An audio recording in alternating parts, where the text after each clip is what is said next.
Myanmar থেকে বাংলাদেশে জোরপূর্বক পাঠানো হয়েছে।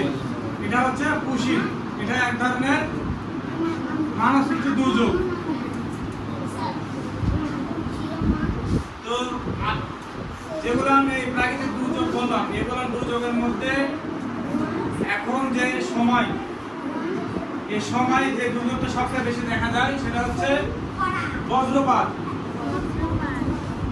এপ্রিল, মে, জুন এই 3 মাসে প্রধানত এই বজ্রপাতটা বেশি দেখা যায়।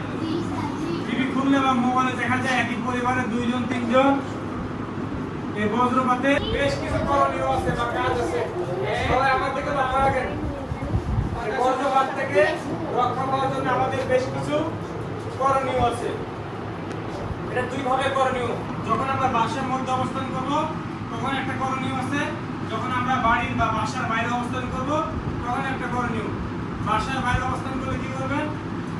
খোলা কোনো মাঠের নিচে থাকা যাবে না, বড় কোনো গাছের নিচে দাঁড়ানো যাবে না, জলাশয় বা জলাশয়ের মধ্যে বা জলাশয়ের অতি নিকটে থাকা যাবে না, মানে পুকুর, নদী, খাল, বিল এগুলোর অতি নিকটে বা এগুলোর মধ্যে থাকা যাবে না। বিদ্যুতের কোনো খুঁটির নিচে বা পুলের নিচে আমাদেরকে দাঁড়ানো যাবে না। তাহলে কি হবে? বজ্রপাতে বেশি আকর্ষণ করবে। যখন আমরা বাসার মধ্যে অবস্থান করব তখন কি করব? আমাদের বাসা যদি বিল্ডিং হয় তখন নির্বাপন করা যায়। পিছন থেকে এসে একদম যে এটা আছে আমাদের নলটা, নলের মুখে নখ দিলে আগুন নিভে যাবে। গরমও লাগবে না, কিছুই না। এটা যখন চলে তখন দেখবেন যে এখানে ফাঁকা আছে।